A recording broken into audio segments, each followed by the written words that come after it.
Greton a dit que j'ai apporté de la pluie, n'est-ce pas?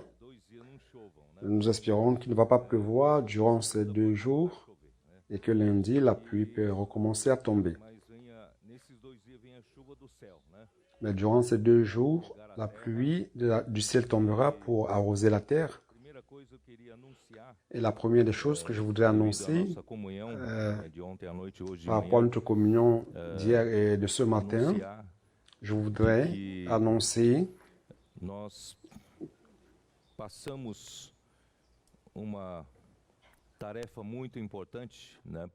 que nous avons donné une tâche très importante à Joxma et aux coopérateurs d'ici à Ceará, avec les coopérateurs de la région 4 du Nord-Est,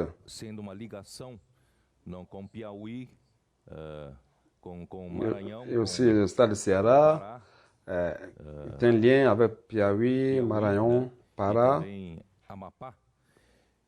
Piauí, n'est-ce pas, et aussi Amapá.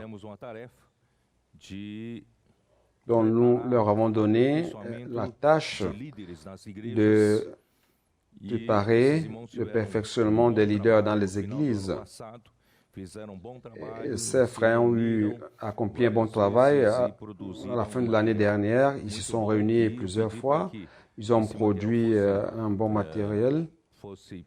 Et je voudrais que ce matériel puisse être testé premièrement dans cette région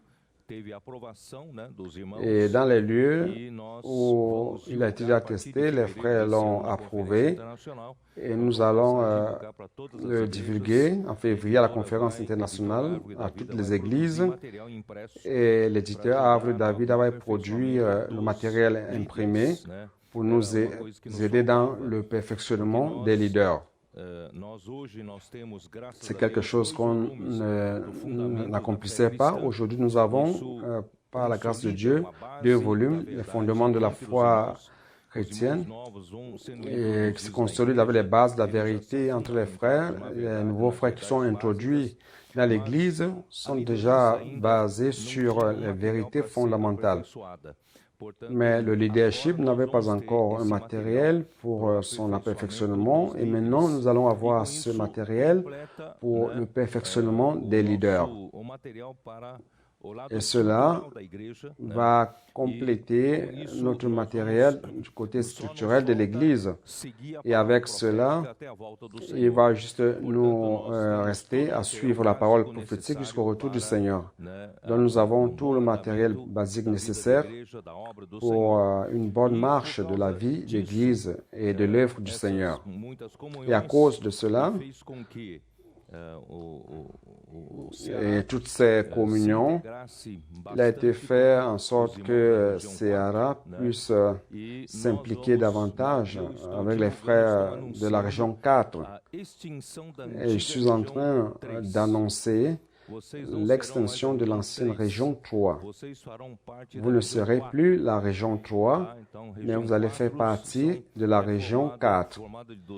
Donc, la région 4 est formée de Ceará, Rio Grande do Norte, Paraíba, Pernambuco et Alagoas.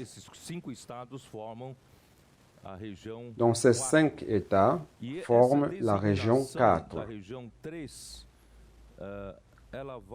Et cette indication de la région 3 va à la région spéciale que le frère Dong avait créée, qui s'appelle la région spéciale de l'État de Tocantins. Il n'avait pas de numéro, donc la région 3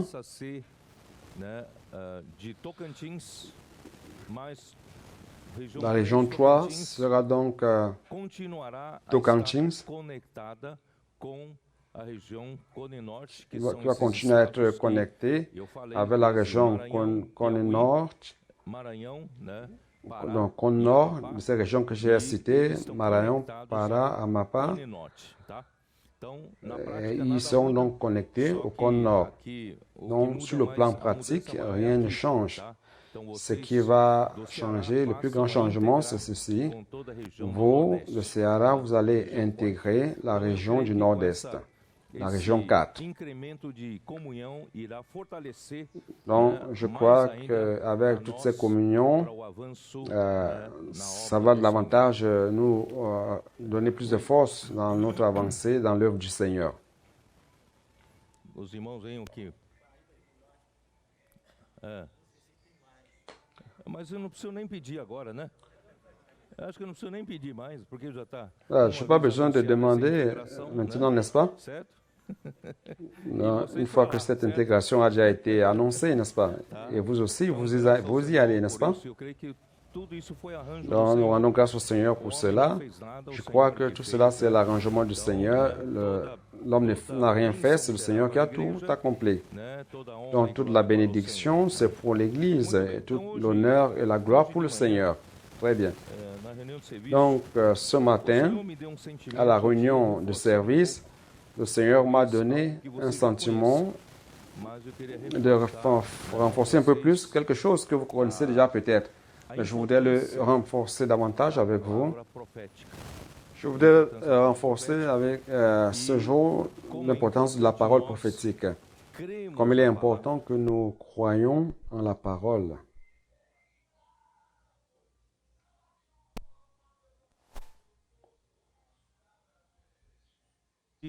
Et pratiquer la parole avec obéissance.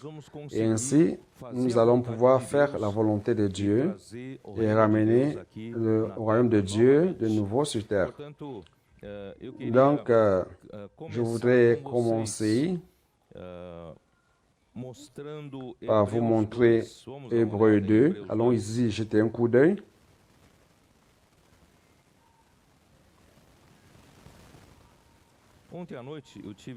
Hier soir, j'ai eu une communion avec les frères. Et ça a pris un peu plus de temps, n'est-ce pas? Les femmes des coopérateurs étaient là et attendaient.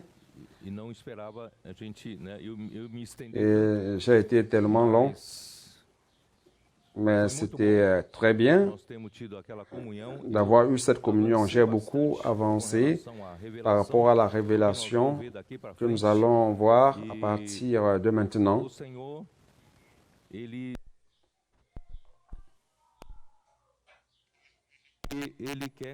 Le Seigneur veut continuer à nous conduire à travers la parole révélée. Si nous croyons que cette parole vient de Dieu, cette parole fera l'œuvre de Dieu. Cela est très important. Dans le chapitre 3 de Hébreux, il vient après le chapitre 2, 1 et 2. Les chapitres 1 et 2 nous amènent au summum, à la piste de ce que Dieu veut faire avec les hommes. Donc, premièrement, le chapitre 1 montre qui est le Fils, qui est le Fils de Dieu, qui est le Fils unique de Dieu. Donc, Jésus est le Fils de Dieu, premier-né comme homme. Et il montre là sa supériorité par rapport aux anges. Les anges n'ont pas cette fonction d'être désignés pour de recevoir la commission de faire la volonté de Dieu. Mais ce Fils de Dieu est devenu un homme, Jésus. Le chapitre 2 montre que nous, les hommes, avons été créés par Dieu avec un objectif final merveilleux. Et cet objectif final, c'est que Dieu veut nous couronner de gloire et d'honneur. C'est-à-dire que Dieu veut nous glorifier. Dans notre objectif final, notre destin final, c'est que nous serons glorifiés, c'est-à-dire introduits dans la gloire du Père. Tous les chrétiens le savent. Mais quel est le sens d'entrer dans la gloire de Dieu? Que veut dire, d'une manière authentique, entrer dans la gloire de Dieu? Peu de personnes savent cela. Donc nous, à travers Jean 14, nous avons vu que la mort et la résurrection de Jésus avaient comme objectif d'ouvrir une porte, un chemin, afin de nous introduire en le Père. Jésus a été le premier à être introduit dans le Père. Jésus, homme. N'est-ce pas? Je vois l'auditoire un peu froid, congelé, n'est-ce pas? Si vous continuez comme ça, je vais m'asseoir. Vous devez réagir. Allons réagir à la parole. Vous êtes des leaders. Si les leaders ne prennent pas les devants des choses en étant enthousiastes, on va retourner à 3 ans en arrière où nous étions apathiques. Non, maintenant nous avons la passion de ce que nous vivons. Nous avons l'enthousiasme pour la vision et pour tout ce qui se passe, n'est-ce pas? Alors, je veux un auditoire plus chaud. C'est trop glacé. Augmenter la température, c'est trop glacé. Ce n'est pas l'air conditionné, mais c'est la température spirituelle. Oh Seigneur Jésus. Amen.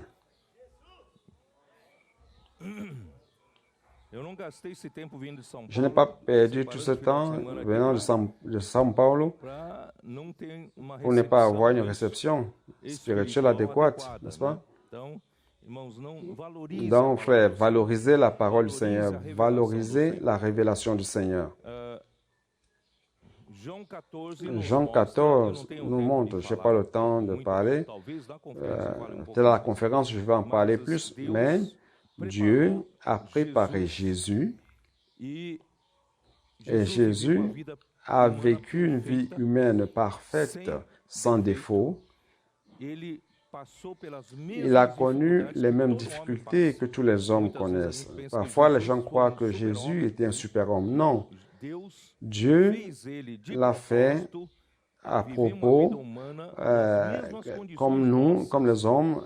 Il a vécu de la même manière que nous. Il a aussi eu ces problèmes. Il a été tenté tout comme nous. Il a été soumis aux mêmes faiblesses que nous. Cependant, il n'a pas péché. Il a vaincu toutes les situations. Pourquoi? Car il vivait connecté avec Dieu le Père. Il n'a rien fait de lui-même, de sa propre volonté. Il faisait absolument ce que le Père voulait. Il n'avait pas la liberté d'aller et de venir. Il n'avait pas son temps à lui. Son temps était celui du Père. C'est-à-dire qu'à tout moment, il a renoncé à sa propre volonté, il a renoncé à lui-même afin de faire la volonté du Père à chaque seconde. Donc, lorsqu'il a terminé son parcours, à la fin, il a terminé sur la croix totalement parfait, aucun péché en lui, aucune faute. Vous savez qu'à la veille de la crucifixion, il agonisait, il a connu une situation très difficile. Il a dit, Père, si possible, éloigne de moi cette coupe, mais toutefois pas comme je veux, mais comme tu veux. Fais ta volonté et non la mienne. C'est-à-dire que ça a été difficile, ça lui a été difficile, ce n'était pas facile. Mais il a accompli la volonté de Dieu et il est mort d'une mort rédemptrice pour nous racheter, une mort vicaire pour nous substituer à la croix. C'est nous qui devions mourir. Mais il est mort pour nous pour résoudre nos problèmes de péché. Et par la foi, nous sommes justifiés. Nos péchés ont été pardonnés. Et lorsque nous nous repentons et croyons en Jésus, nous sommes justifiés et nous devenons enfants de Dieu. Frère, c'est quelque chose de puissant. Seulement, Jésus n'est pas seulement mort, mais il a été ressuscité par Dieu le Père. Et la résurrection, frère, il ne s'agit pas seulement d'un mort qui gagne la vie. Dans notre concept humain, la résurrection, c'est un mort qui regagne la vie. Non, à la résurrection, il s'est passé quelque chose de très grand. C'est le plus grand fait de l'univers, à la résurrection de Jésus. Peut-être que vous n'avez pas encore vu les choses de cette manière. La résurrection de Jésus, Dieu le Père a dit à Jésus, en le ressuscitant, il a dit, tu es mon fils. Jésus, homme, est devenu enfant de Dieu. Tu es mon fils et aujourd'hui je t'ai engendré. Dans la résurrection, je t'ai engendré. C'est-à-dire qu'il n'y avait pas une humanité en Dieu. Mais à la résurrection de Jésus, cet homme Jésus a été glorifié de la gloire du Père. C'est-à-dire que cet homme Jésus a été reçu par Dieu et inséré en Dieu. Aujourd'hui, il est celui qui est au retour, qui est de retour vers le Père, a maintenant un élément humain. Au-delà du fait qu'il est le Fils unique de Dieu, mais il est maintenant un homme aussi qui a été admis, qui a été reçu à l'intérieur du Père. Et en le Père, en Dieu, il y a un homme. Il y a une humanité. Donc ça, c'est la glorification de Jésus. Et la glorification de Jésus, c'est dans Jean 7, 39. Vous pouvez lire, vous lisez, et ne savez pas ce qui se passe. Là, il le dit par rapport à l'Esprit que ceux qui croyaient en lui allaient recevoir. Car l'Esprit, jusqu'à ce moment-là, n'avait pas encore été donné. Pourquoi? Parce que Jésus n'avait pas encore été glorifié. Donc, lorsque Jésus a été glorifié, quand l'Esprit est-il venu à l'homme? C'était au jour de la résurrection. Lorsque Dieu lui a dit, tu es mon fils et aujourd'hui je t'ai engendré. En ce moment-là, Dieu a reçu cet homme Jésus à l'intérieur de lui-même. Ça, c'est la glorification de Jésus. Et à partir de ce moment-là, l'Esprit a été envoyé. Et aujourd'hui, nous recevons l'Esprit. N'est-ce pas? C'est l'Esprit de la vérité, notre consolateur et tout. Très bien. Donc, à partir de ce moment, une porte s'est ouverte, une espérance, la porte de la gloire pour tous les hommes qui allaient croire en Jésus. Donc, nous, aujourd'hui, que nous sommes les nombreux enfants de Dieu, les frères de Jésus, nous avons un chemin pavimenté par le Seigneur pour nous mener aussi à la gloire. De la même manière que Jésus a été reçu dans la gloire, nous allons aussi être reçus dans la gloire. C'est cela notre destin final. Toutefois, pour que ce destin final puisse réellement être concrétisé, la parole de Dieu doit constituer un élément important, sinon le plus important. Ce que je voulais vous dire, frère. Et après avoir dit cela, Dieu a donc créé l'homme afin que l'homme puisse être glorifié pour donner de gloire et de gloire. Et Dieu veut soumettre toutes choses sous nos pieds.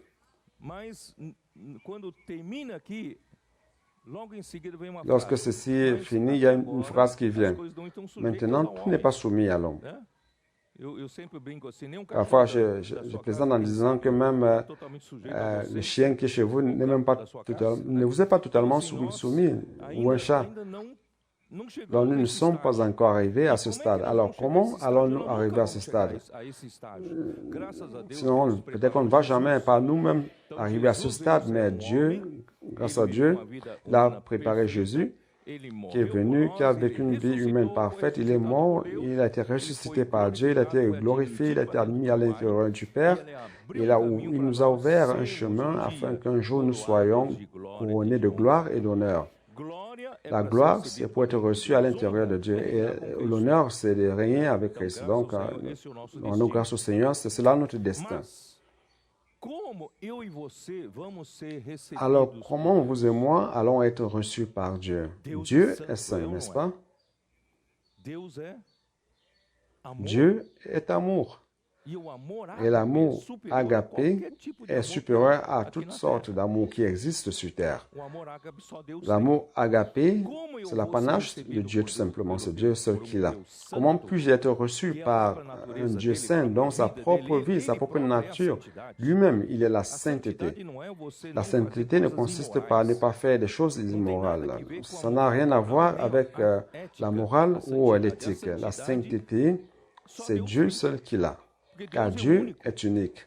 Dans cet univers, il n'y a pas un autre Dieu. Seul Dieu est saint. Donc, pour avoir la sainteté, vous devez avoir Dieu. Plus vous avez Dieu, plus vous êtes saint.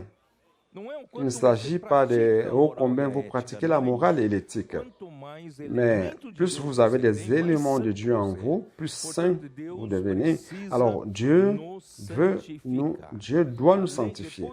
Après la justification, Dieu commence le processus de sanctification dans la vie d'Église. Nous sommes en train d'être sanctifiés. Plus de Dieu en nous. Donc, ce processus s'appelle le processus de transformation métabolique. Comment Dieu fait-il cela? Chaque jour, les cellules du vieil homme sortent et sont remplacées par les cellules de Dieu qui sont saines, la cellule sainte de Dieu. Imaginez si ce processus de transformation métabolique se passait chaque jour à travers le fait d'invoquer le nom du Seigneur, de lire la parole du Seigneur, de se réunir avec les frères, de prêcher l'Évangile, faire la volonté du Seigneur, être guidé par l'Esprit, vivre par l'Esprit. Tous ces éléments saints de l'Esprit seront en train d'être augmentés en vous, en train d'être ajoutés en vous, et vous serez sanctifiés. Et plus nous sommes saints, on a l'impression d'être encore avec des doutes. On se dit, est-ce que je serai 100% saint pour être admis à l'intérieur de Dieu? Car notre organisme, s'il a quelque chose, tout élément étranger à notre organisme et qui soit greffé ou introduit en nous, il sera rejeté. C'est pour cela que dans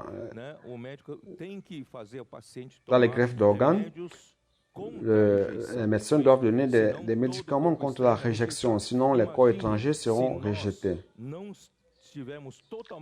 Imaginez si nous ne sommes pas totalement saints lorsque nous serons insérés en Dieu, cette partie qui n'est pas sainte sera rejetée, n'est-ce pas? Alors frère, c'est un processus compliqué, un processus qui prend du temps pour se mettre en place, pour s'accomplir. Mais Dieu est amour. Alors comment nous allons être introduits dans un Dieu qui est amour si nous avons encore des problèmes dans nos relations, si nous détestons encore quelqu'un? Je ne parle même pas de détester un frère. Parfois on peut détester quelqu'un, vous êtes en colère, vous mettez en rage, donc on ne va pas y arriver.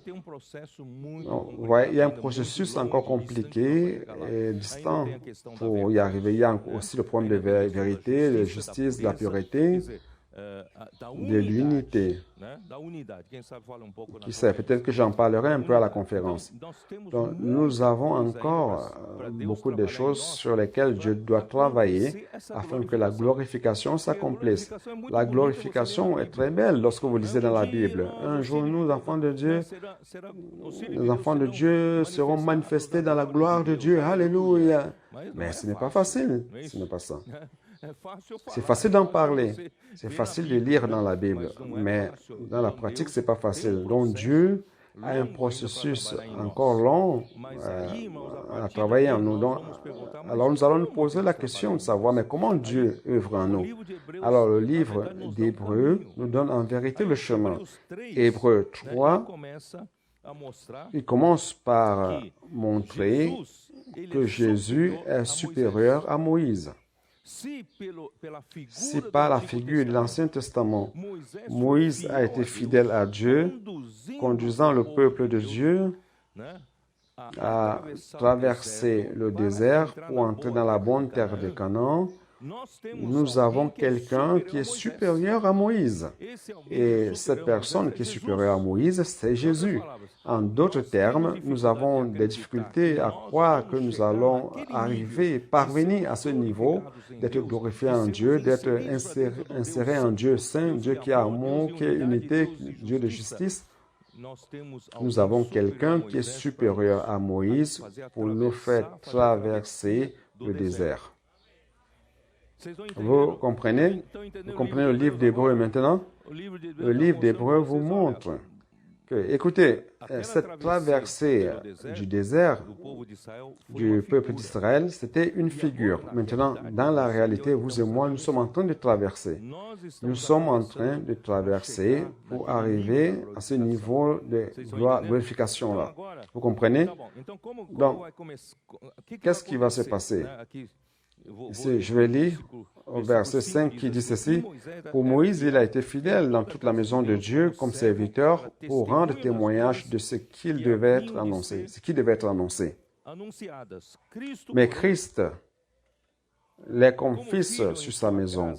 Et sa maison, c'est nous, pourvu que nous retenions jusqu'à la ferme confiance et l'espérance dont nous nous glorifions. De quelle espérance s'agit-il? Cette espérance, c'est notre espérance de la gloire. C'est-à-dire que ce que nous trouvons difficile d'atteindre doit devenir notre espérance. Et pour avoir cette espérance, de quoi ai-je besoin? Ici, il dit, je dois garder fermement le zèle. Si quelqu'un vous dit, ah, ça c'est une utopie, je pense que tu seras si saint comme Dieu, si juste comme Dieu, est-ce que tu vas avoir l'amour agapé de Dieu en toi? Est-ce que tu auras l'unité que Dieu exige? Est-ce que tu auras la justice? Est-ce que tu auras la pureté? Oubliez cela. Oubliez, ça c'est l'utopie, ça ne va jamais se passer. Et vous allez répondre, oui, je crois en cette espérance. Car cette espérance a été promise par Dieu. Si c'est écrit dans la Bible, c'est promis par Dieu. Donc, qu'est-ce que je dois maintenir? Le zèle. Qui n'a pas de zèle va rester dans le désert.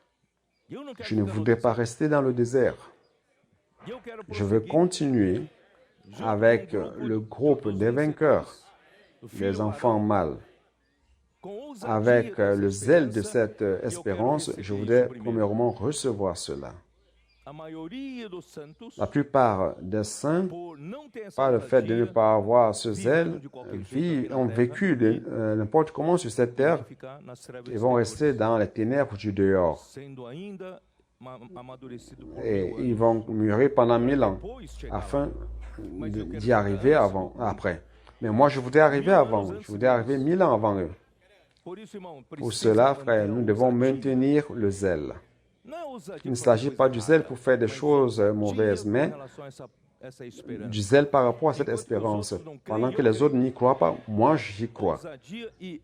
Donc, le zèle et l'exultation. Donc, celui qui a le zèle a l'exultation. Il exulte.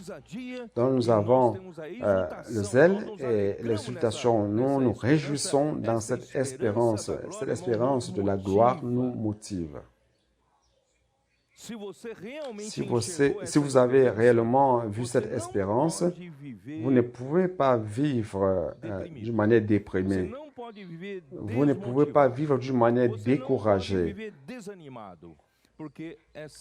Car cette espérance, c'est notre zèle et notre exultation.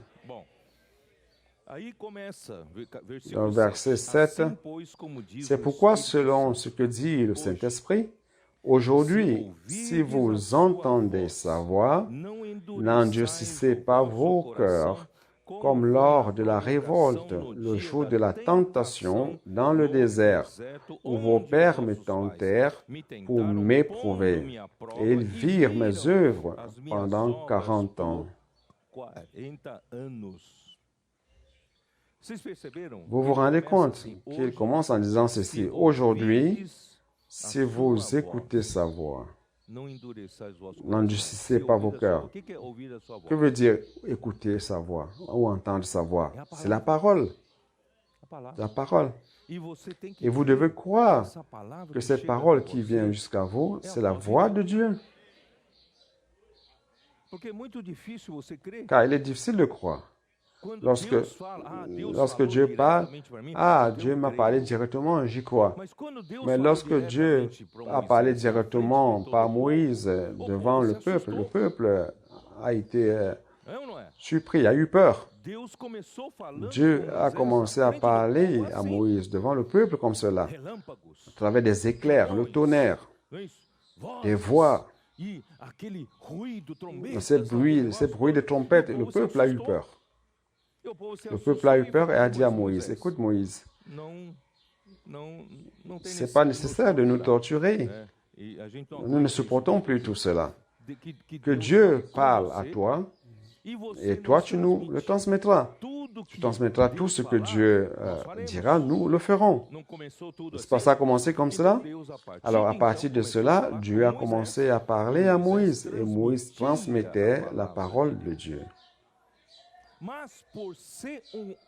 Mais par le fait que c'était un homme qui, en théorie, transmettait la parole de Dieu, ce n'est pas difficile, c'est pas facile pour nous de croire. Car l'homme voit comme un homme, il analyse comme un homme. Car l'homme ne voit que l'apparence de l'homme. Vous vous rappelez, lorsqu'on a dit que Jésus était prophète, les gens ont dit, mais est-ce que nous ne connaissons pas sa famille? N'est-ce pas sa mère, ses frères, ils marchent parmi nous? Ça veut dire que les hommes ne regardent que l'apparence de l'homme. Et subitement, Moïse, qui était le porte-voix de Dieu, et sa sœur, son frère, Myriam et Aaron, ont douté. Pourquoi Dieu ne parle que par lui? Pourquoi? Car apparemment, il a commis une erreur. Il s'est marié avec une femme éthiopienne, n'est-ce pas?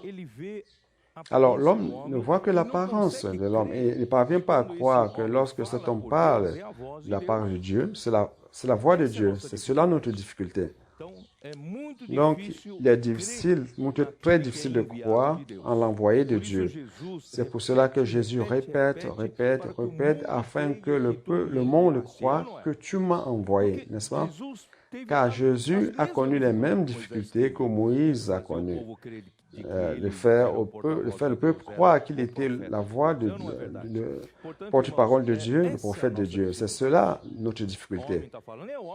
L'homme parle, mais ce n'est pas l'homme qui est en train de parler. Bon, allons-y. Si vous entendez sa voix, n'endurcissez pas vos cœurs, comme lors de la révolte, le jour de la tentation dans le désert. Verset 10. Aussi, je fus irrité contre cette génération et je dis, ils ont toujours un cœur qui s'égare. Ils n'ont pas connu mes voies. Frère, c'est un point qui mérite un message pour parler de cela. Le peuple qui est sorti d'Égypte a été constitué de la culture des Égyptiens, car ils sont restés en Égypte pendant 430 ans. C'est plusieurs générations qui sont nées en Égypte. Ils ont eu la culture égyptienne. Hier soir, j'expliquais aux coopérateurs que par rapport à Dieu, en Égypte, ils ont appris avec les Égyptiens par rapport aux dieux égyptiens. Car le peuple d'Israël dans le désert n'avait pas la connaissance de Dieu. Et au contraire, ils ont reçu beaucoup d'influence de la culture égyptienne par rapport à Dieu et sont polythéistes. Les Égyptiens étaient polythéistes, comme plusieurs nations. Les Grecs, polythéistes. Les Romains ont hérité des Grecs du polythéisme. Les Égyptiens étaient polythéistes. Les Babyloniens étaient polythéistes. Ça veut dire que presque toute la totalité du peuple pagan était polythéiste, c'est-à-dire croyait en plusieurs dieux. Alors, toute cette multitude de dieux, dans la croyance polythéiste de ces nations, c'était des dieux qui commettent des erreurs aussi, qui pêchent, qui font des choses erronées. Il y a des dieux et des semi-dieux, des demi-dieux. Donc hier, j'ai dit au coopérateur que pour moi, tout cela vient à partir de Genèse 6, toute cette confusion.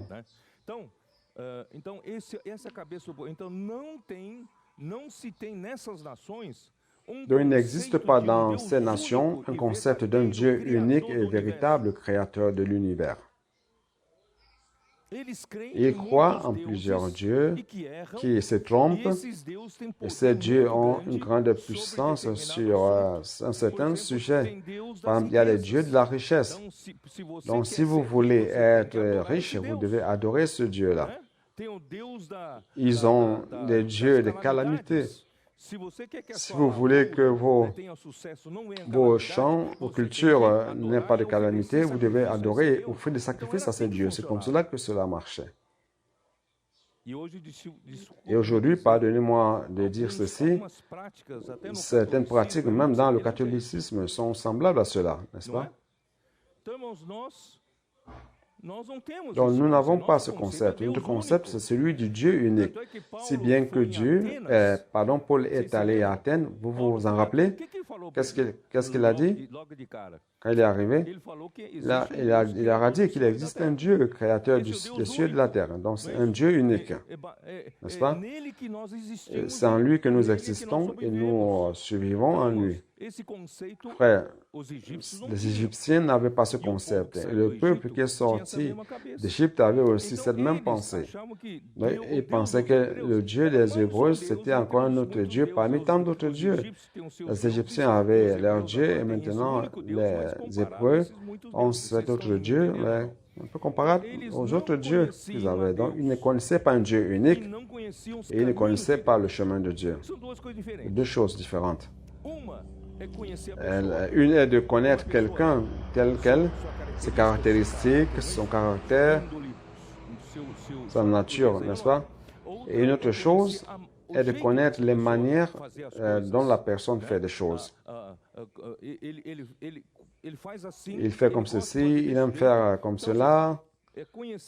Connaître Dieu et connaître les chemins, les voies de Dieu. Et le peuple d'Israël ne connaissait ni Dieu ni les voies de Dieu. Et pour cela, nous devons avoir de l'expérience avec le Seigneur. Connaître Dieu aussi à travers la parole. Et connaître aussi le chemin, les voies du Seigneur à travers la parole et les expériences. Dans les expériences, nous commençons à connaître notre Dieu et la manière dont il fait les choses. Ésaïe 56 dit que tout comme le ciel est si éloigné de la terre, ainsi sont mes chemins, mes voies qui sont distantes de vos voies. Mes pensées sont supérieures à vos pensées. Donc, frères, jamais ne mesurons Dieu avec nos pensées, ni dit que Dieu s'est trompé en comparant à nos voies. Nous ne sommes pas la bonne référence. La référence, c'est Dieu. Donc, la manière de faire de Dieu, parfois vous condamnez des choses. Ah, pourquoi Dieu a permis telle chose? Mais Dieu a sa bonne volonté. Il sait ce qu'il fait. Le peuple d'Israël ne connaissait pas les voies du Seigneur, de l'Éternel. J'ai juré dans ma colère, verset 11, ils n'entreront pas dans mon repos. Entrer dans le repos.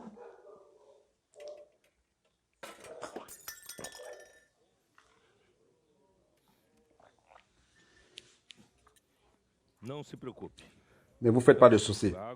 L'eau s'est versée. L'eau de la bénédiction. Alléluia. Pour arroser la terre. Mon frère, le vase s'est cassé et la vie s'en échappe, n'est-ce pas? La vie s'exalte. Donc, grâce au Seigneur. Alors il dit ceci, je jurai dans ma colère, ils n'entreront pas dans mon repos. Vous savez ce que c'est le repos du Seigneur? C'est d'entrer dans la bonne terre de Canaan. C'est entrer dans le règne millénaire. Qui veut entrer dans le repos? Moi, je vais y entrer. Dans le repos de Dieu, n'est-ce pas? Prenez garde, frères, que quelqu'un de vous n'ait un cœur mauvais et incrédule, au point de se détourner du Dieu vivant. Lorsque Dieu parle à travers Moïse, à travers ses prophètes, qu'il n'y ait en nous aucun cœur mauvais et incrédule qui nous éloigne, qui nous détourne du Dieu vivant. Si vous ne croyez pas en la parole de Dieu, vous vous détournez du Dieu vivant. Peut-être que vous avez un Dieu doctrinal, vous connaissez la Bible, vous avez beaucoup de connaissances, mais il n'est pas vivant pour vous. Mais si vous croyez en sa parole, à sa voix, vous écoutez sa voix, vous croyez en lui, à sa parole, vous avez un Dieu vivant qui agit dans votre vie. Mais exhortez-vous les uns les autres chaque jour, aussi longtemps qu'on peut dire aujourd'hui, afin qu'aucun de vous ne s'endurcisse par la séduction du péché, car nous sommes devenus participants de Christ, pourvu que nous retenions fermement jusqu'à la fin l'assurance que nous avions au commencement. Pendant qu'il est dit aujourd'hui, si vous entendez sa voix, n'endurcissez pas vos cœurs comme lors de la révolte. Frères, la parole de Dieu est tellement importante que c'est elle qui accomplit la volonté de Dieu, c'est elle qui accomplit l'œuvre de Dieu. Donc votre attitude par rapport à la parole sera la mesure si vous allez parvenir à l'espérance ou non.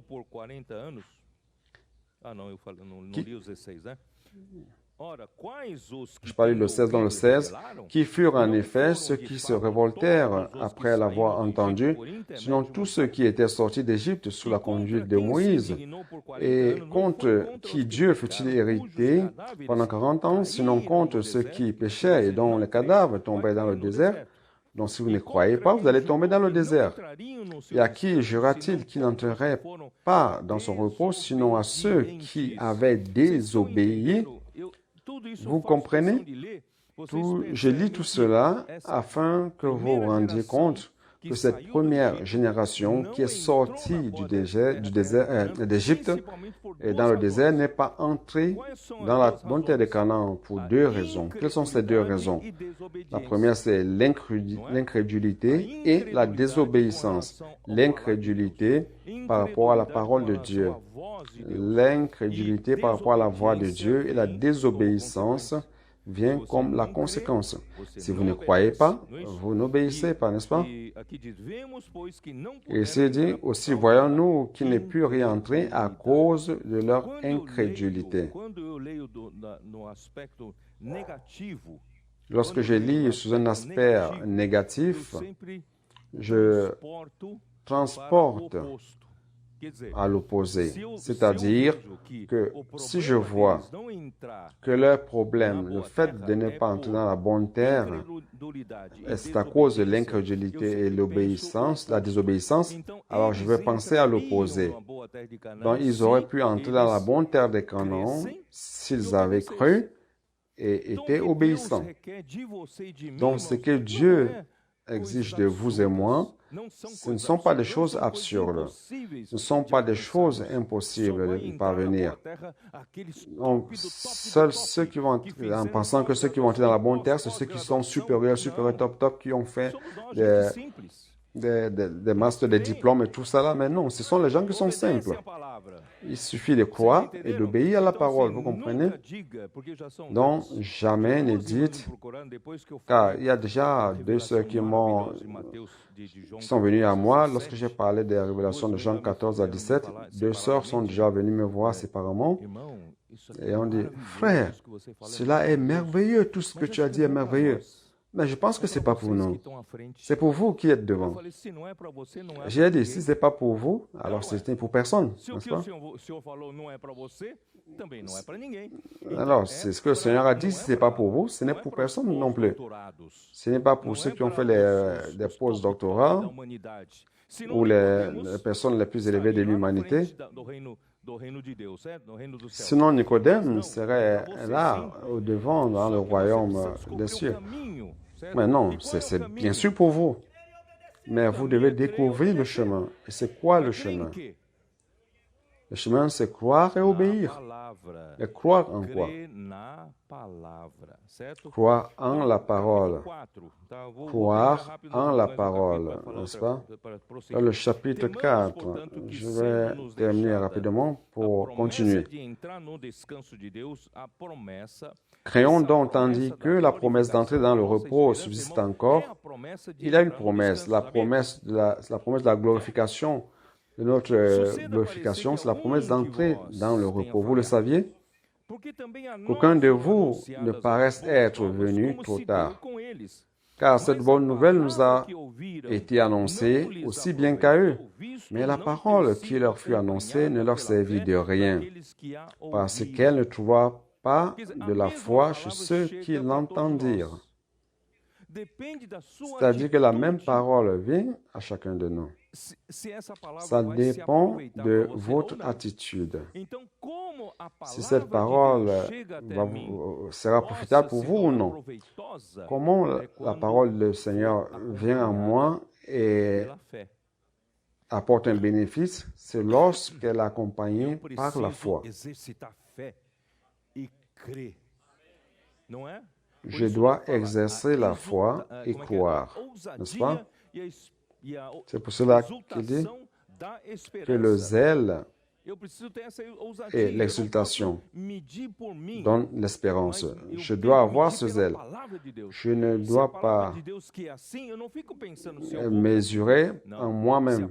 Je dois mesurer par rapport à la parole du Seigneur. Si la parole parle, je ne dois pas penser en disant est-ce que je vais y parvenir ou non. Si la parole dit quelque chose, je dois croire la parole.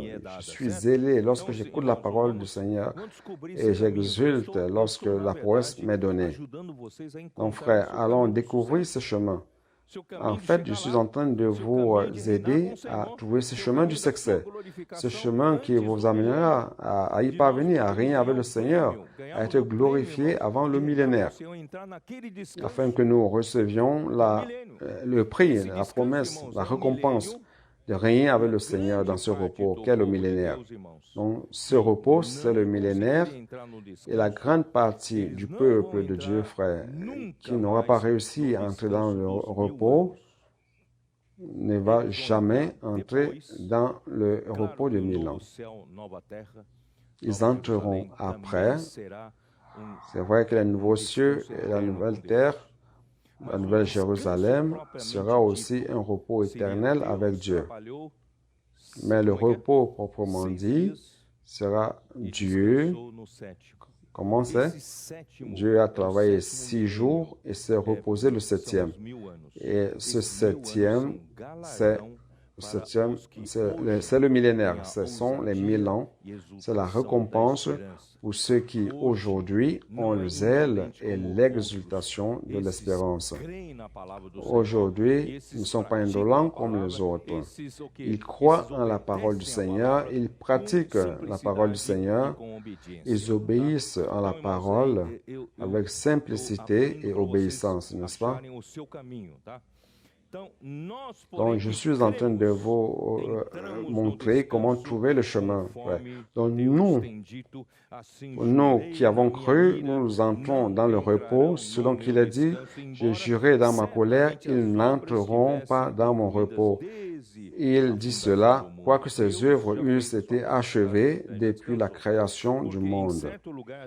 Donc Dieu a déjà fait sa partie, il s'est déjà reposé. Car il a parlé quelque part ainsi du 7e jour, et Dieu se reposa de toutes les œuvres le 7e jour. Et ici encore, ils n'entreront pas dans mon repos. Or, puisqu'il est encore réservé à quelques-uns d'y entrer, et que ceux qui d'abord à qui d'abord la promesse a été faite n'y sont pas entrés à cause de leur désobéissance. À cause de la désobéissance. Dieu fixe de nouveau un jour aujourd'hui en disant à David, si longtemps après, David est venu bien après Moïse, après Josué.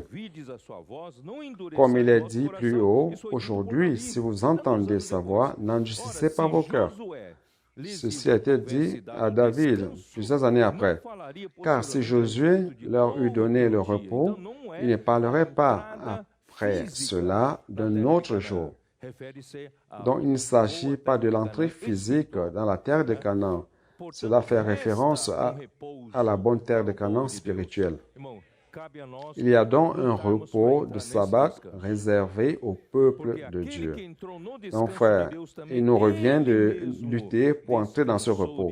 Car celui qui entre dans le repos de Dieu se repose lui-même de ses œuvres, comme Dieu s'est reposé des siennes. Frère, aujourd'hui, bien que nous soyons encore vivants dans cette chair, la concrétisation de l'espérance de la gloire ne s'est pas encore réalisée. Mais frères, nous pouvons, par l'Esprit, anticiper l'expérience de vivre dans le repos de Dieu. C'est la leçon peut-être la plus difficile pour celui qui travaille dans l'œuvre de Dieu. Les frères responsables, les sœurs responsables dans certains services, les frères qui sont au devant de l'œuvre, les coopérateurs. Frères, nous rencontrons beaucoup de problèmes. Chaque jour, nous avons un lion à combattre. Nous avons des problèmes par-ci par-là, la famille, les mariages, les enfants, le travail, dans la vie sociale. On a beaucoup de problèmes, n'est-ce pas? Nous avons des problèmes à tout moment et à tout temps, à tout lieu. Donc maintenant, principalement par rapport à l'œuvre de Dieu, frères, nous devons apprendre à travailler dans le repos. Je ne vais pas beaucoup m'étendre, car ce n'est pas le thème principal de ce message. Mais je voudrais vous dire ceci. Si nous ne connaissons pas Dieu, si nous ne connaissons pas les voies de Dieu, la manière dont Dieu travaille, et si nous ne connaissons pas Dieu et nous ne confions pas à Dieu suffisamment, si nous ne nous faisons pas suffisamment confiance pour être dans le repos. Je ne sais pas si vous comprenez. Si vous ne vous confiez pas totalement à ce Dieu que vous servez, par manque de connaissance de ce Dieu et de ses voies, frère, ça veut dire que vous utilisez encore la force de votre chair. C'est pour cela que la circoncision était très importante pour Dieu dans l'Ancien Testament. La circoncision, consiste à couper la chair. Donc, il ne s'agit pas, ça ne sert à rien de prêcher une parole, une belle parole. Vous n'allez jamais vous délivrer de la chair, la force de votre chair. Vous allez toujours penser que vous êtes capable de faire quelque chose pour Dieu dans votre chair. C'est pour cela que vous devez passer par des expériences. Vous devez être obéissant à la parole et laisser que la parole œuvre en vous. Et dans les expériences de votre vie, vous allez apprendre à vous confier au Seigneur.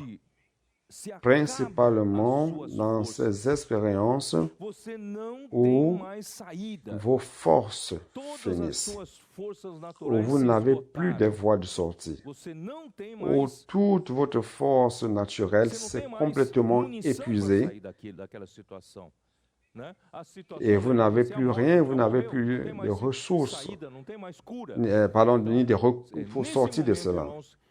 Donc, vous n'avez plus de sortie, il n'y a plus de voie pour la guérison. C'est en ce moment que Dieu, le Dieu de la résurrection, le Dieu qui ressuscite les morts, apparaîtra dans votre vie. Lorsque vous passez par cette situation, je suis certain que vous allez connaître plus le Seigneur, vous allez connaître plus les voies du Seigneur. Vous mûrissez un tout petit peu. Cette expérience va faire en sorte que vous allez avoir moins confiance en vous. car ce sont des situations qui vous montrent que la force de votre chair ne valait rien à ce moment-là, n'est-ce pas? Donc, frère, Dieu est en train de nous perfectionner en cela. Et plus dans vos expériences, je ne parle pas de doctrine, les doctrines, tout le monde connaît, mais dans votre expérience, connaissant mieux Dieu, connaissant mieux les voies de Dieu, la manière dont Dieu fait les choses, vous allez apprendre à vivre dans le repos de Dieu.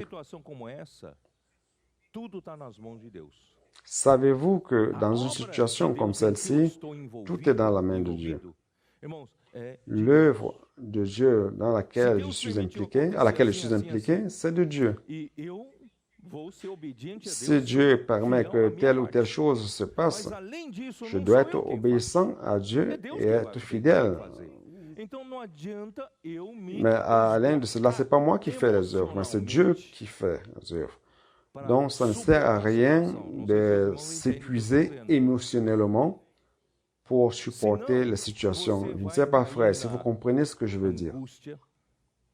Sinon, vous allez tomber dans l'angoisse, dans le stress, et peut-être dans la dépression, dans un syndrome de panique, et ainsi de suite. Frère, n'entrez pas en cela. Moi,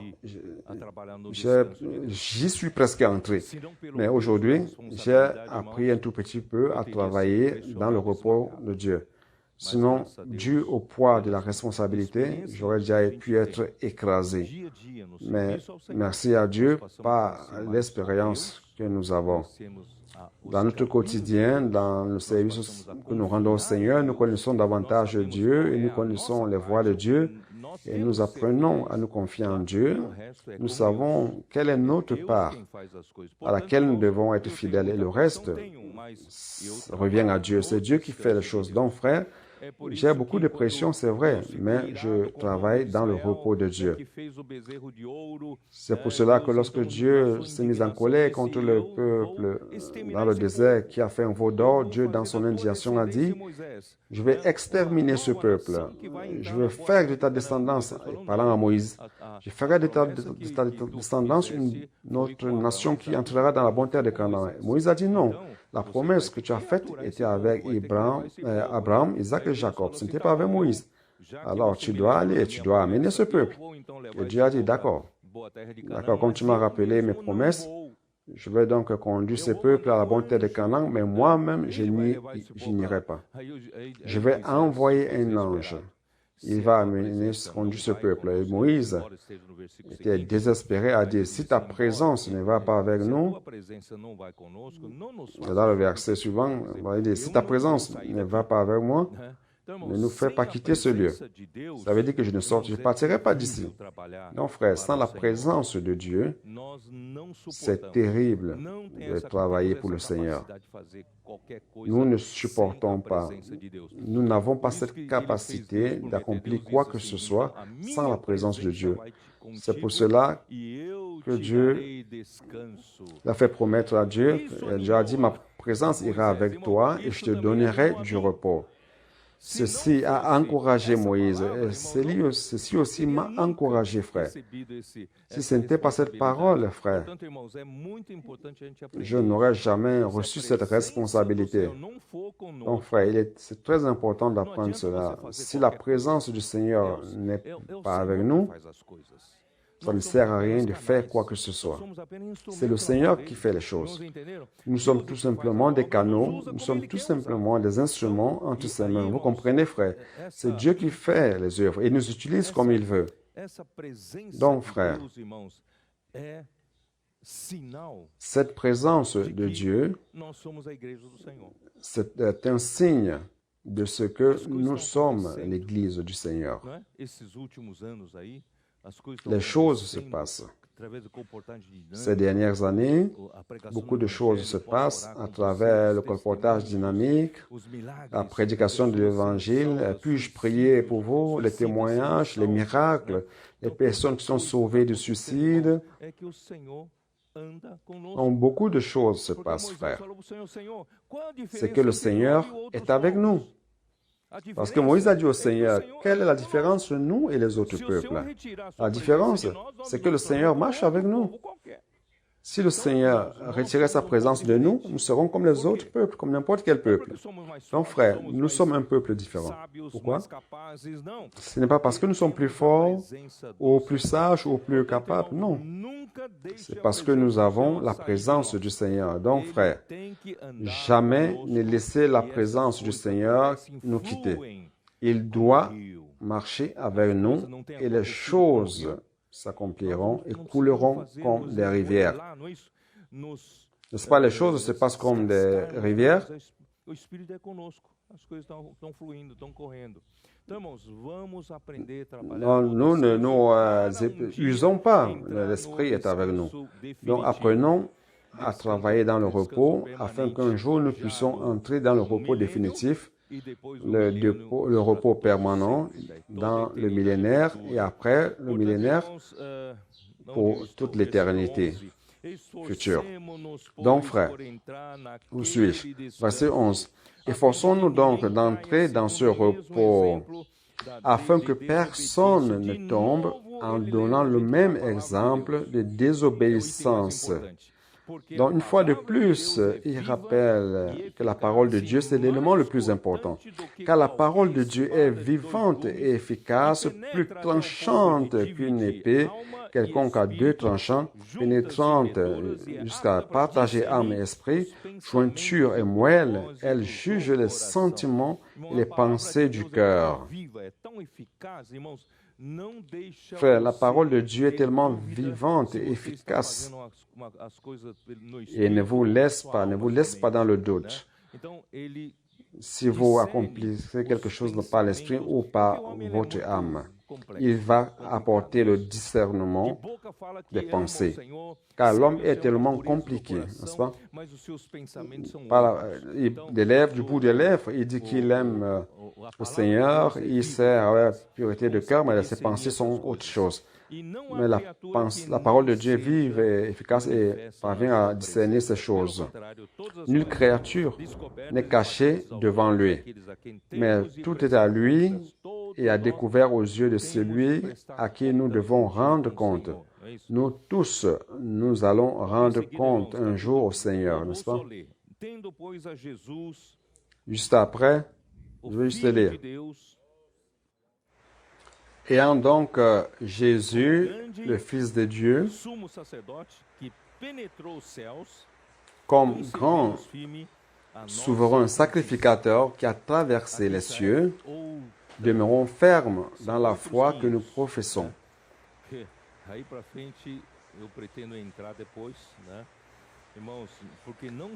Ici, c'est un autre élément. Mais, frère, ici, car nous n'avons pas un souverain sacrificateur qui ne puisse compatir à nos faiblesses.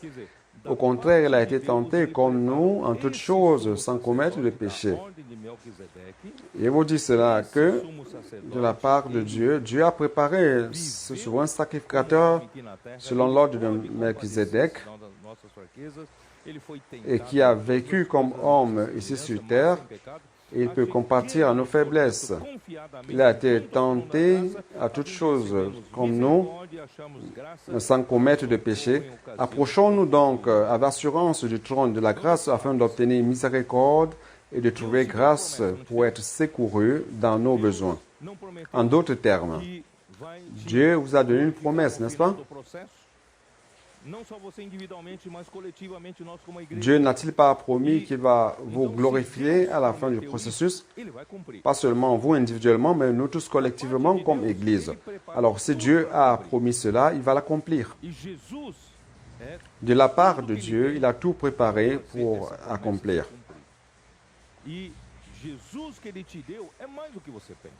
Et Jésus, donc, est celui qui va accomplir cette promesse.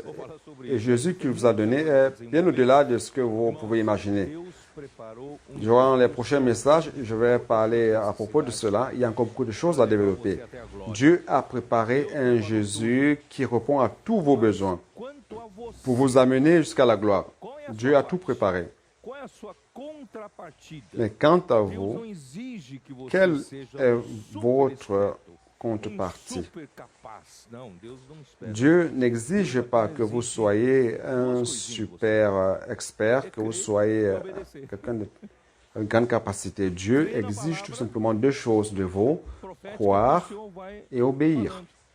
Croire en la parole prophétique, la parole prophétique que le Seigneur va nous donner, jusqu'à son retour, il va travailler en nous. Comment va-t-il travailler en nous? À travers la parole. Il va continuer à nous donner la parole. Alors vous devez croire en la parole. Et avec simplicité, vous pratiquez cette parole, vous lui obéissez, et vous allez être amené à la gloire. Vous croyez ou vous n'y croyez pas? Pour cela,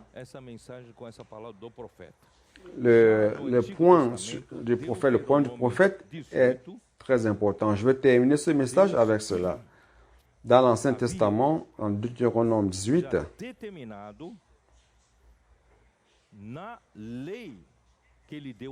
Dieu avait déjà déterminé dans la loi qu'il a donnée à Moïse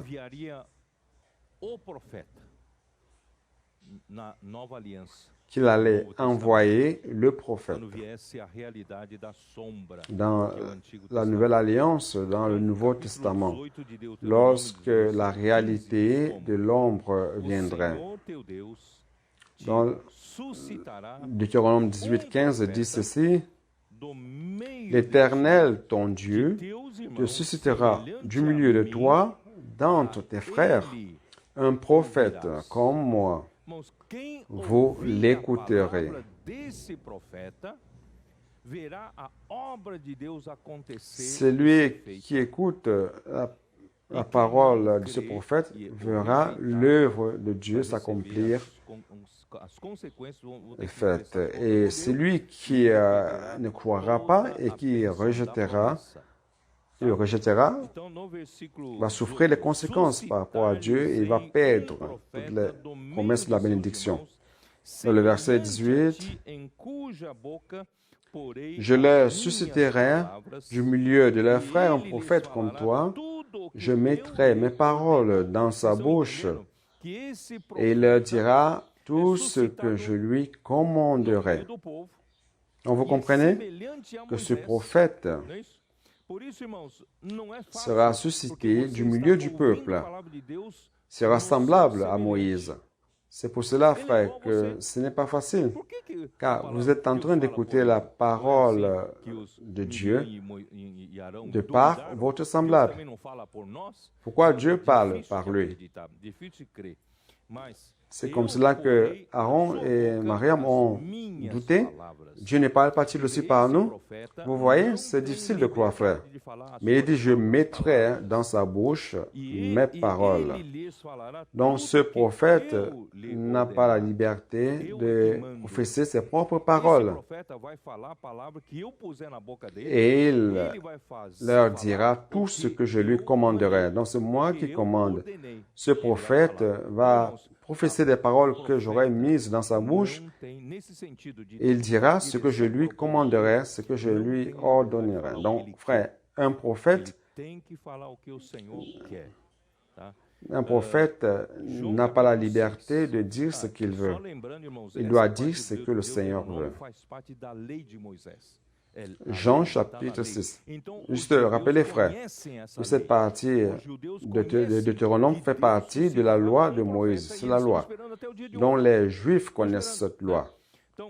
Les Juifs savent que Dieu suscitera un prophète et ils attendent encore jusqu'à aujourd'hui. Donc Jean chapitre 6.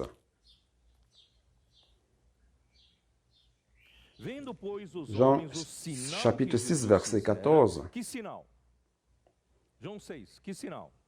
Ces gens, ayant vu le miracle que Jésus avait fait, disaient, quel miracle? Jean 6. Quel miracle? La multiplication des pains. avec 5 pains et 2 poissons.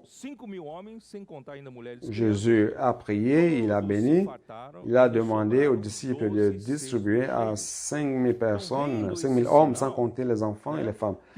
Tous ont mangé, se sont rassasiés, il en est resté 12 paniers pleins. Donc, ayant vu ce miracle, qu'est-ce que les hommes ont dit? Je vais lire de nouveau. Ces gens, ayant vu le miracle que Jésus avait fait, disent: celui-ci est vraiment le prophète qui doit venir dans le monde. Comment ils savent cela? Parce que c'est dans la loi. C'est dans la loi de Moïse que le prophète allait venir dans le monde. Et je mettrai mes paroles dans sa bouche et il dira tout ce que j'aurai ordonné. Donc les Juifs savent cela. Et lorsque Jésus a accompli ce miracle, ils ont dit: ah, c'est lui le prophète qui allait venir dans le monde, n'est-ce pas? Jean 7, 40. Le verset 40 vient après le verset 39 que je venais d'évoquer.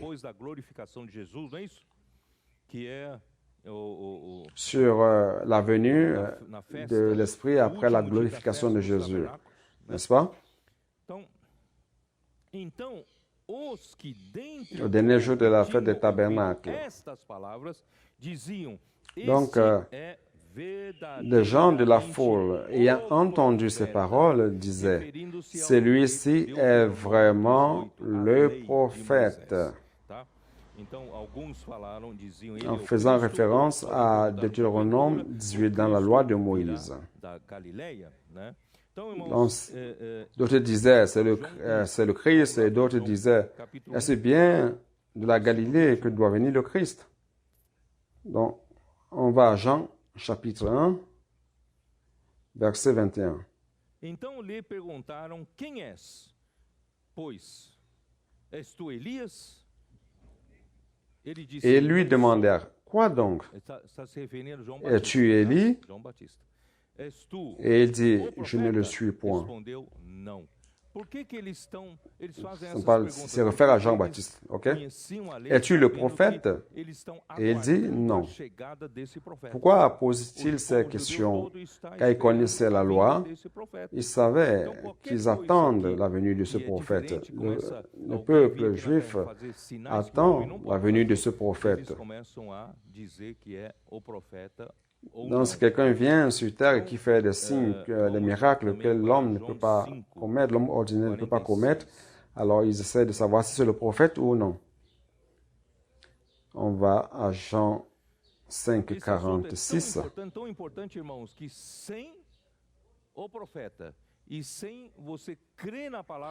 Ce sujet est tellement important, frère, que sans le prophète, et si vous ne croyez pas la parole du prophète, l'œuvre de Dieu s'arrête, elle n'avance pas. Chapitre 5, verset 46, « Car si vous croyez Moïse, vous me croiriez aussi, parce qu'il a écrit de moi. » Donc Moïse a écrit à propos de moi. Donc, le prophète fait référence à moi. Et cela est écrit où? Dans Deutéronome 18, 15. N'est-ce pas?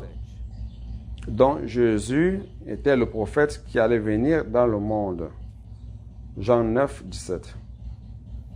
De novo perguntaram ao cego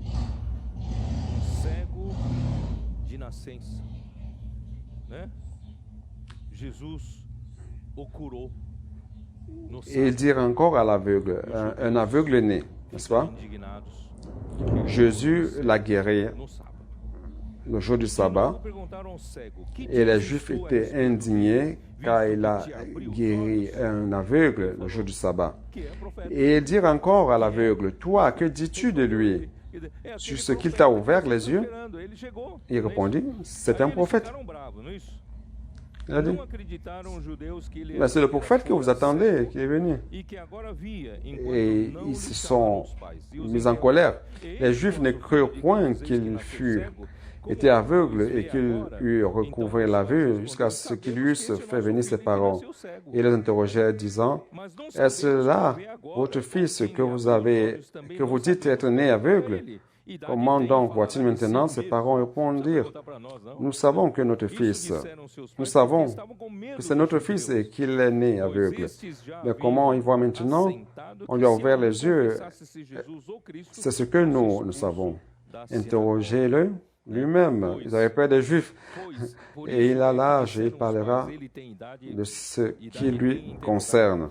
Ses parents dirent cela parce qu'ils craignaient les Juifs, car les Juifs étaient déjà convenus que si quelqu'un reconnaissait Jésus pour le Christ, il serait exclu de la synagogue. C'est pourquoi les parents dirent, il a l'âge, interrogez-le lui-même. Les pharisiens appelèrent une fois l'homme qui avait été aveugle et lui dirent, donnez gloire à Dieu, nous savons que cet homme est un pécheur. Il répondit, s'il est un pécheur, je ne sais. Je sais une chose, c'est que j'étais aveugle et maintenant je vois. Et lui dire, que t'a-t-il fait? Comment t'a-t-il ouvert les yeux? Il leur répondit, je vous l'ai dit. Et vous n'avez pas écouté. Pourquoi voulez-vous l'entendre encore? Voulez-vous aussi devenir ses disciples? Alors, à partir de là, il a vraiment les a mis en colère. Et il injurait en disant, c'est toi qui es son disciple. Nous ne sommes pas disciples nous sommes disciples de Moïse. Nous savons que Dieu a parlé à Moïse, mais celui-ci, nous ne savons d'où il est. Cet homme leur répondit, il est étonnant que vous ne sachiez d'où il est. Et cependant, il m'a ouvert les yeux. Nous savons que Dieu n'exauce pas les pécheurs, mais si quelqu'un honore et fait sa volonté, c'est celui-là qui l'exauce. Jamais on a entendu dire que quelqu'un ait ouvert les yeux d'un aveugle-né. Et c'est vrai. Dans toute la Bible, je n'ai pas vu quelqu'un qui a été guéri d'une cécité de naissance. Si cet homme ne venait pas de Dieu, il ne pourrait rien faire. Ils répondirent, tu es né tout entier dans le péché et tu nous enseignes. Et ils le chassèrent. Vous voyez la difficulté que les Juifs avaient de croire que Jésus était le prophète.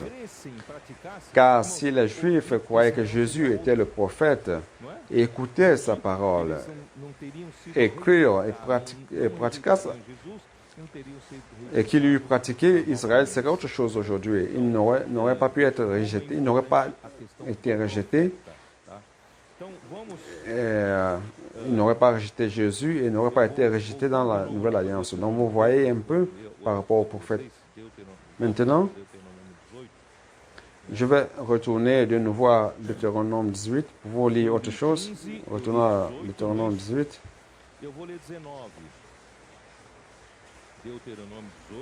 J'ai lu 15 et 18, n'est-ce pas?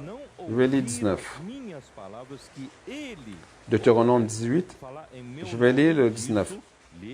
Et si quelqu'un n'écoute pas mes paroles, qu'il dira, c'est-à-dire le prophète, qu'il dira en mon nom, c'est moi qui lui en demanderai compte.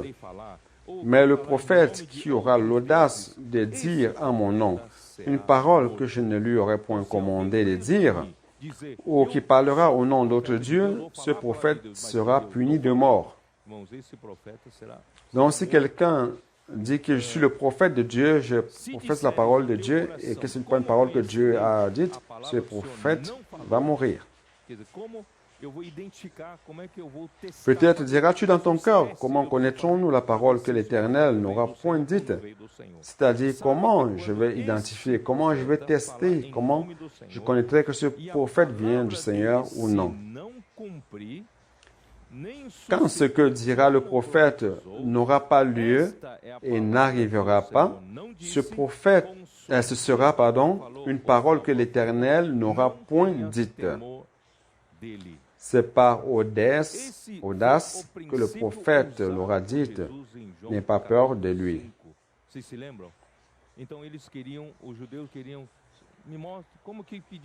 Ça, c'est le principe utilisé par Jésus dans Jean 5. C'est comme si les Juifs lui disaient, montre-nous tes lettres de créance qui prouvent que tu as été envoyé par Dieu. Montre-nous une preuve. Vous vous rappelez de Jean 5? Le Seigneur a dit, allons-y. João 5, lembra? Jean 5, vous vous rappelez?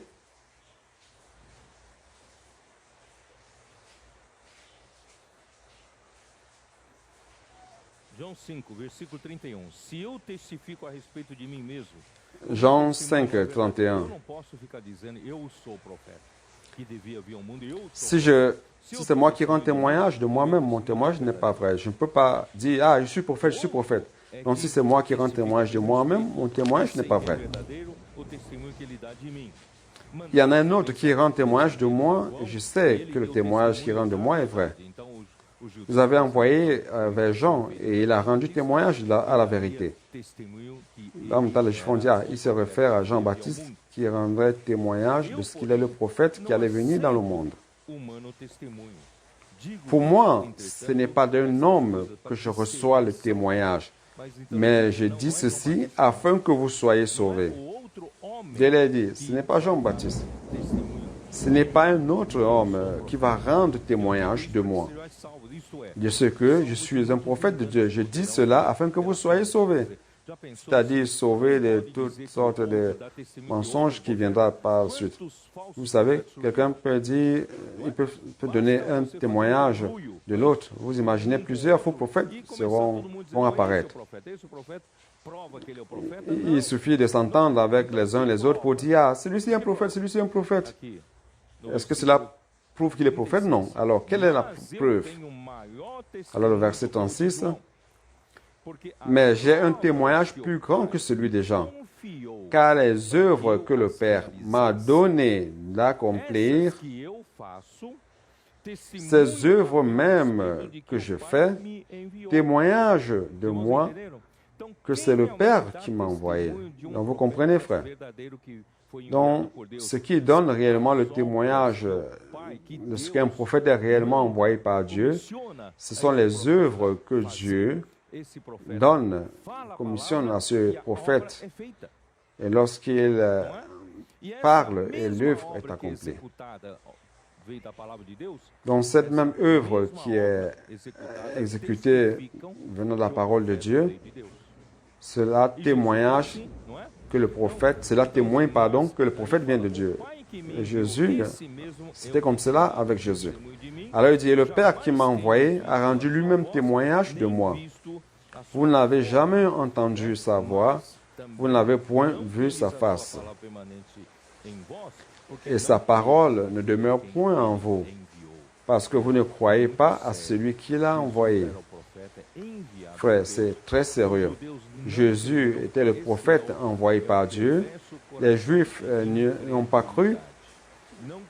C'est ça le cœur mauvais d'incrédulité. Ils n'ont pas cru, ils n'ont pas obéi. Ils ont perdu toute la bénédiction de l'ère du Nouveau Testament. Je vais profiter pour lire certains versets. Au chapitre 5, verset 30. Je ne puis rien faire de moi-même. Le Fils, le prophète, ne peut rien faire de lui-même. Selon que j'entends, je juge. Donc, il jugeait les choses selon ce qu'il entendait du Père. Et mon jugement est juste parce que je ne cherche pas ma volonté, mais la volonté de celui qui m'a envoyé. Ce n'est pas réellement facile d'être un prophète. Il ne fait rien de lui-même, il ne fait pas sa propre volonté, il ne s'attribue pas les titres, les droits d'auteur, il ne cherche pas sa propre gloire. Beaucoup de gens cherchent la gloire. Les gens veulent s'attribuer des droits d'auteur. Ils veulent avoir beaucoup de disciples, mais Jésus ne faisait pas cela. Jésus leur présentait le Père. Oh Seigneur Jésus. Verset 19.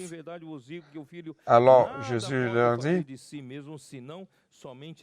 en vérité, je vous le dis, le Fils ne peut rien faire de lui-même. Il fait ce qu'il voit faire au Père. Et tout ce que le Père fait, le Fils aussi le fait pareillement. Donc le Fils est tout simplement un canal.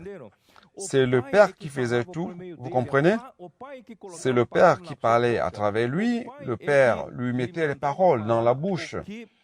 C'est le Père qui l'envoyait dire ce que le Père lui-même voulait dire. Donc, il faisait tout simplement ce que le Père faisait, et il faisait pareillement. Frère, n'utilisez pas votre capacité, vous n'avez pas cette autonomie d'accomplir l'œuvre de Dieu. C'est Dieu qui accomplit l'œuvre de Dieu. Frère, nous sommes tout simplement des canaux. Tout simplement des canaux. Dans le chapitre 7 de Jean, verset 16. Chapitre 7, verset 16. Jésus leur répondit, ma doctrine n'est pas de moi, mais de celui qui m'a envoyé. C'est-à-dire que Jésus n'enseignait pas sa propre doctrine.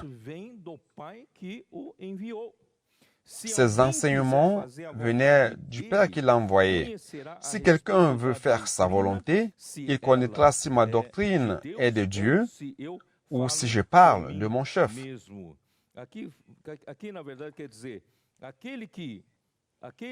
Ici, il veut dire en fait que celui qui veut faire la volonté de Dieu va savoir quel est l'enseignement que je professe. Si cet enseignement vient de Dieu ou je parle de mon propre chef, c'est-à-dire que si ce que je parle est de la volonté de Dieu, ça se réalisera. Alors, si je parle quelque chose qui n'est pas de la volonté de Dieu, donc la volonté de Dieu ne sera pas faite. La volonté de Dieu, donc, quelque chose qui me permet de mesurer. Donc, celui qui parle de son chef cherche sa propre gloire. C'est très important, frère. Il y a des gens qui veulent montrer leur propre connaissance, montrer aux gens comment ils connaissent des choses. Cela montre qu'ils recherchent leur propre gloire. Jésus sur la terre ne cherchait pas sa propre gloire. Et c'est un principe que nous devons tous apprendre, frère, avoir la pureté de cœur. Mais celui qui cherche la gloire de celui qui l'a envoyé, celui-là est vrai. Et il n'y a point d'injustice en lui.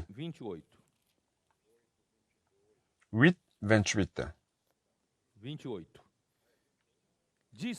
28. Jésus donc leur dit, quand vous aurez élevé le Fils de l'homme, alors vous connaîtrez ce que je suis, et que je ne fais rien de moi-même, mais que je parle selon ce que le Père m'a enseigné. Il ne fait rien de lui-même.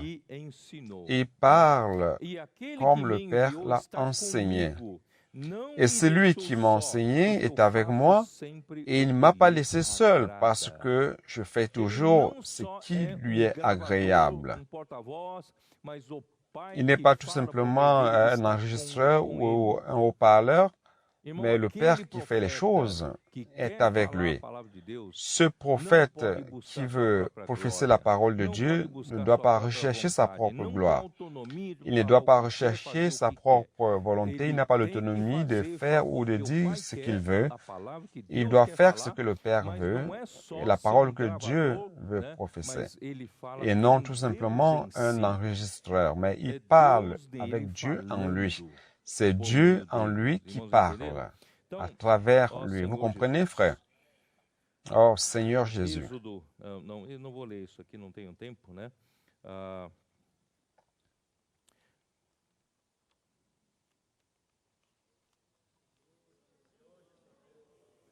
Exode, je ne veux pas lire cela, je n'ai pas le temps, n'est-ce pas? Je pense que c'est Jean 12, 49.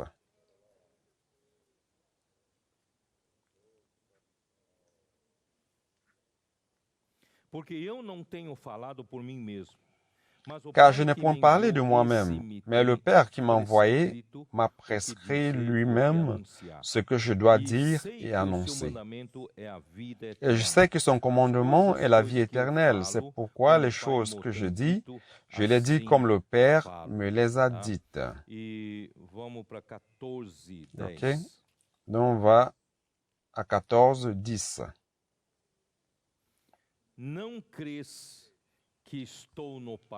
Ne crois-tu pas que je suis dans le Père et que le Père est en moi? Les paroles que je vous dis, je ne les dis pas de moi-même. Et le Père qui demeure en moi, c'est lui qui fait les œuvres. Frères, les paroles que Jésus professait, il ne les professait pas de lui-même, mais le Père qui demeurait en lui faisait ses œuvres. Donc, les paroles qui sont professées par le prophète font l'œuvre du Seigneur. C'est où? C'est dans Jean 6. Jean 6, versets 28-29.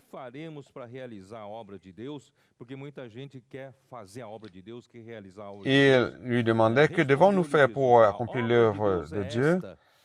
Jésus leur répondit, l'œuvre de Dieu, c'est ceci, que vous croyez en celui qui a été envoyé. Donc, frère, je pense que j'ai assez prouvé que Dieu accomplit son œuvre à travers le prophète, à travers sa parole, à travers sa voix.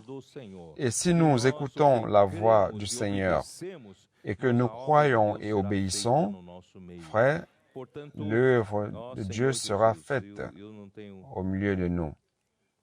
Oh Seigneur Jésus,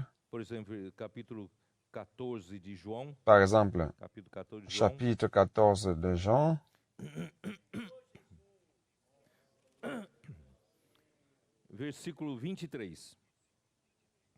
verset 23.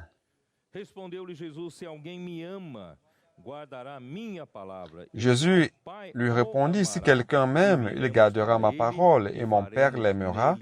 Nous viendrons à lui, et nous ferons notre demeure chez lui. Donc celui qui aime le Seigneur garde sa parole, croit en sa parole et garde sa parole. Et celui qui garde ses paroles, le Père et le Fils iront à lui et feront en lui leur demeure. Ça, c'est le principe de notre glorification. Nous allons être insérés en Dieu à mesure que Dieu croit en nous. Donc, frère, j'espère que ce matin, vous avez compris et vous allez davantage accorder la valeur à la parole du prophète, car cette parole accomplit l'œuvre du Seigneur. La parole prophétique, c'est comme les nuées. Dieu est dans cette parole prophétique et nous guide par cette parole prophétique. Donc, frères, nous louons le Seigneur pour ces dernières années. Le Seigneur nous a toujours donné la parole prophétique qui n'a pas manqué.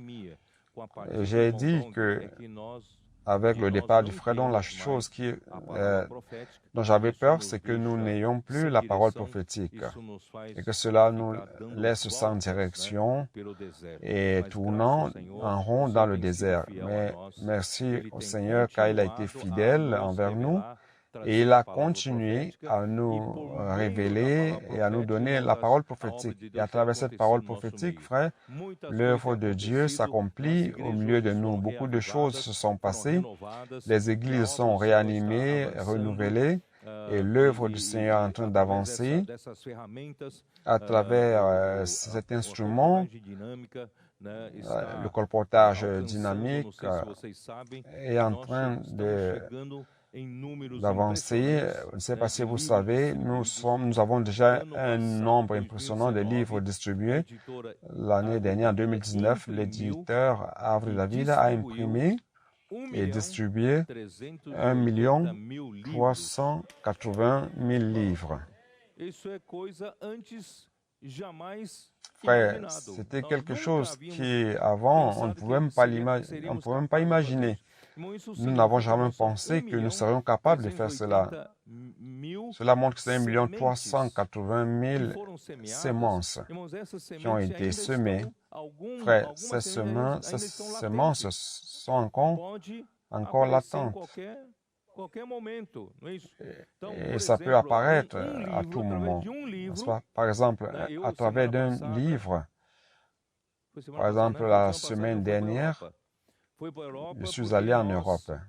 Je suis allé en Europe car en novembre 2018, le Seigneur nous a donné un sentiment de ce que nous devons comprendre. Nous devons acheter un terrain pour construire le centre de l'œuvre au Portugal. Et le lieu qui a été choisi se trouve dans une ville appelée Torres Vedras. C'est une ville touristique qui fait partie d'une région touristique et qui fait partie aussi de la ceinture verte où est produit la grande partie des fruits et produits agricoles, etc. Pour alimenter non seulement le Portugal, mais toute l'Europe. C'est une région très belle. Donc, il y a la plage aussi, comme votre région aussi, une région très belle et il y a beaucoup de vent aussi là-bas. Donc, les frères ont trouvé dans cette ville-là un terrain merveilleux. Et vous savez comment l'église à Torres Vedras a été engendrée? C'est à travers un livre.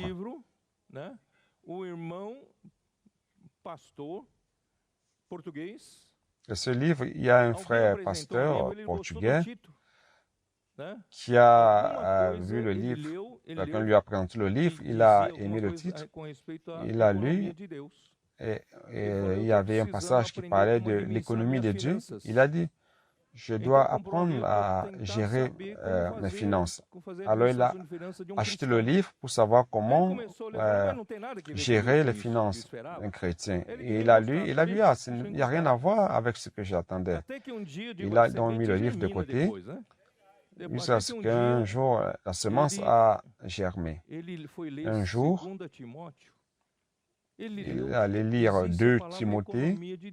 Il a vu qu'il existe le mot économie de Dieu dans la Bible. Et il s'est rappelé donc de ce livre. Et avec d'autres frères, je parle du frère Oscar, le frère Hannibal, ce sont les 2 frères. Et les 2 étaient des leaders chrétiens. Ils ont commencé à lire ce livre. Quand ils ont commencé à lire le livre, ils se sont rendus compte, ils ont dit, oui, mais c'est ça. Et d'une manière ou d'une autre, ils nous ont contactés, ils sont venus à la conférence ici à Sumaré au Brésil. Et ils sont retournés, ils ont commencé à enseigner dans leur groupe ces choses-là. Et tout d'un coup, ils nous ont vu pratiquer le Boucafé. Et dans la ville de Torres Vedras, ils ont monté un café qu'ils ont appelé Café et Lettres. Enfin, il y avait un café qui s'appelait Café et Lettres qui était prêt à être fermé. Ils ont dit ça, c'est un lieu intéressant pour le Boucafé. Avec le peu de vision qu'ils avaient, ils ont acheté ce point-là et ils ont monté le Boucafé. Et si vous allez voir le Boucafé de Torres Vedras, la plupart des meubles qui sont là, c'était de café et lettres. Maintenant, c'est devenu le Boucafé. Nous avons mis un couple pour travailler le Boucafé et à travers le Boucafé, donc, l'église a été engendrée à Torres Vedras. Donc, l'église à Torres Vedras s'est réunie là-bas. Donc, tout a commencé par un livre. Et c'est 1 380 000 livres. Ce sont des semences qui ont été éparpillées. Donc, plusieurs semences ont déjà germé. Mais une bonne partie n'a pas encore germé. Lorsque j'ai été invité, il y a plusieurs années en arrière, on m'a invité pour aller visiter la forêt amazonienne. Donc, il y a des arbres qui ont 30-40 mètres de hauteur. Et dans cette forêt amazonienne, Le sol est clair. Le sol est clair. Pourquoi? Parce que les rayons du soleil ne parviennent pas jusqu'au sol. Donc, les cimes des arbres empêchent le soleil de parvenir jusqu'au sol et c'est tellement clair et propre au sol. Donc, vous n'avez même pas besoin de nettoyer. Lorsque vous voyez un arbre, que ce soit par un arbre grand comme cela qui tombe à cause de la tempête ou par la vieillesse, il va faire tomber d'autres arbres et va ouvrir un lieu qui sera clair et le soleil va donc pénétrer et toutes les semences qui étaient là sur le sol vont commencer à germer et vont commencer à naître. Qui sait? Qui sait si le Seigneur n'est pas en train d'attendre qu'un arbre tombe dans la vie de ces personnes afin qu'un peu de lumière puisse se passer et faire germer cette parole qu'ils ont dans la main. Donc, frère, je crois qu'il y a beaucoup de choses encore qui vont se passer. Avec ces livres semés, je crois que par la quantité de colporteurs dynamiques qui sont en train d'être perfectionnés au CPEV de SAPE, ils ont déjà engendré deux nouvelles équipes de colporteurs dynamiques. À Castagnal aussi, ils ont engendré deux équipes de colporteurs dynamiques, Force et Iguaçu, pas moins de 4 équipes. Donc, je crois qu'en 2020, on va distribuer près de 2 millions d'exemplaires de livres. Nous allons atteindre tout le Brésil, frère. Croyez si vous le voulez. Chaque foyer brésilien, d'une manière théorique, va au moins avoir nos livres. Et donc, cette semence de vie va germer. Donc, avec la pratique de la prédication de l'Évangile, tout est devenu accessible. Quand j'étais jeune, j'avais cette pression. Ah, je suis chrétien, je dois prêcher l'Évangile, je dois prêcher l'Évangile. C'est tellement difficile de s'asseoir tout près d'une personne. Et comment l'aborder, n'est-ce pas? C'est difficile. J'avais toujours cette difficulté. Je ne suis pas quelqu'un de très vaillant. Bon, comment je veux faire? Comment je peux parler à une personne pour dire, comment je vais donc te parler du Seigneur? À une autre occasion, pendant longtemps, j'allais dans des endroits où il y avait, où les chefs d'entreprise allaient déjeuner et j'allais m'asseoir avec eux et ils m'invitaient. Et j'expliquais, je prenais une nappe de table et je commençais à leur expliquer l'économie de Dieu. Expliquer ce que Dieu voulait faire. Je leur expliquais la Bible. Ils étaient émerveillés et ils amenaient donc la nappe de table à la maison. À l'époque, il n'y avait pas de portable pour prendre des photos. Ils ramenaient donc chez eux les nappes de table, les mouchoirs de table, pardon. Et chaque semaine, je prêchais l'Évangile à un groupe de chefs d'entreprise dans les restaurants au déjeuner. Mais m'asseoir près d'un étranger et aborder cela, comment je vais aborder la personne qui est assise près de moi? Mais aujourd'hui, c'est facile d'aborder les gens. Il suffit de dire, puis-je prier pour vous? Qui ne va pas s'ouvrir? Qui n'a pas cette nécessité? Même s'il a été pris de surprise et il dit non, mais après il va penser, il va dire, ah non, j'en ai besoin. Frère, à partir de là, vous pouvez prêcher l'Évangile et il peut vous ouvrir sa vie, vous priez pour lui et vous l'introduisez dans la vie d'Église, n'est-ce pas? Donc, nous rendons grâce au Seigneur pour cette pratique car nous gagnons beaucoup de personnes. Beaucoup de personnes sont en train d'être sauvées et je sais qu'il y a des sœurs là-bas à São Paulo qu'ils disent qu'avec le rythme de la vie d'église antérieure, j'étais déjà déprimé, je savais quoi faire, mais avec cette nouvelle manière, je peux participer, aborder des personnes, puis-je prier pour vous? Et ma vie a changé. Donc, les frères ont commencé à avoir des fonctions.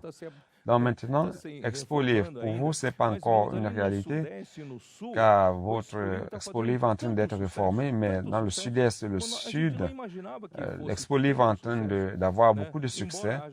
Nous n'avions pas imaginé qu'il y ait tant de succès, bien qu'il y ait des difficultés pour contacter les autorités, les maires, pour ouvrir les portes. Mais les portes qui ont ouvert, les villes qui ont ouvert leurs portes, le Seigneur a accompli des miracles, que ce soit parmi les autorités ou parmi les masses médias.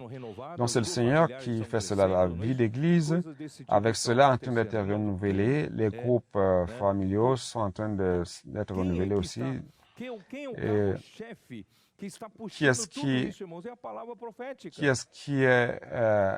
quelle est la locomotive qui tire tout cela? C'est la parole prophétique. La parole prophétique, vous savez, aujourd'hui, beaucoup de gens reconnaissent que c'est la parole prophétique par le fait d'être simple. Nous croyons avec simplicité, nous pratiquons en étant obéissants à la parole prophétique. Et le Seigneur nous bénit avec toutes ces choses.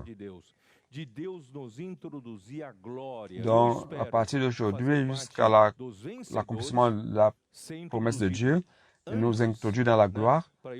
Déjà, je voudrais faire partie des groupes de vainqueurs pour avant tout régner avec le Seigneur pendant 1000 ans. Enfin, ce processus vient par le fait que nous croyons la parole prophétique. Je ne suis pas quelqu'un super capable. Je ne suis pas quelqu'un de post-doctorat pour arriver à ce niveau élevé de spiritualité. Nous n'avons pas besoin de cela. En fait, il suffit d'être simple dans la parole. Croire la parole, obéir et avec simplicité pratiquer cette parole. Frère, nous allons y parvenir. Dieu va nous faire mûrir et nous allons être insérés en Dieu dans sa glorification. Que le Seigneur réellement vous encourage aussi. Ce n'est pas pour tous, c'est pour ceux qui croient et qui obéissent. Croire la parole prophétique avec simplicité, vous l'acceptez et vous serez un vainqueur. Je ne veux pas voir une sœur me dire, ah, ce n'est pas pour moi. Les sœurs vont venir me voir après pour dire, ah, ce n'est pas pour moi, c'est pour vous. Ce n'est pas vrai. Si ce n'est pas pour vous, alors ce n'est pas pour moi non plus. Frères, nous tous, nous pouvons entrer dans ce repos-là. Que le Seigneur vous bénisse. Amen.